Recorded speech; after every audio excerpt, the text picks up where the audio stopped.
আমাদের মিডিয়ার ভাইদের বলি, বিশেষ করে সোশ্যাল মিডিয়া, আমার একটা ব্যাপার আপনারা ভাইরাল করছেন আমার জীবনে আমার বিরুদ্ধে হয় না। আমি ওত অনুষ্ঠানে গেছিলাম। I was a minister, I have a experience. ওত অনুষ্ঠানে যারা শপথ নেয় ক্যাবিনেট কর্তৃক তারা আগে অবহিত হয়। আমি ক্যাবিনেট কর্তৃক অবহিত হই নাই, জেনেই গেছি আমি ওত নিচ্ছি না, অর্থাৎ আমি সেখানে আমন্ত্রিত অতিথি। অ্যাজ এ সিনিয়র মোস্ট আমাদেরকে সামনের সারিতে বসতে দিছে।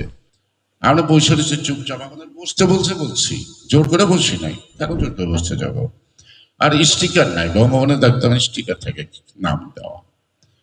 তো কিছুক্ষণ পর প্রটোকল অফিসার, হয় বঙ্গভবন নাই কোনো ভবনের হবে, আমার পিছনের সারিতে, তারা কিন্তু মন্ত্রী, তখন ও লোক জানতো না এরা মন্ত্রী হবে, আইসা বলতো যারা মন্ত্রী তারা সামনে বসেন, যারা মন্ত্রী নন তারা পিছনে যান।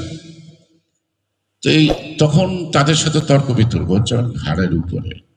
এক পর্যায়ে সে বলতেছে যে আপনারা যদি এখানে না যান তাহলে আমি এসএসএফ ডাকবো, তার মানে পুলিশের দাঙ্গা করবো।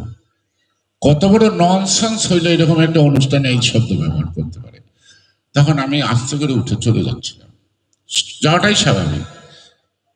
তখন ওরা আমাকে থামাচ্ছিল, সিনিয়র হিসেবে দেখতে এম্বারাসিং, আমরা যে সিন ক্রিয়েট করো না, যাই। আমি পিছনে বসে শুনছি, আর ওই পাগলের বাচ্চায় লেগছে গয়েশ্বরের মন্ত্রী হওয়ার জন্য না হইতে পারে রাগ করে বসে। আরে রাগ করে আসতে হবে কেন? আমি জানো তো আমি মন্ত্রী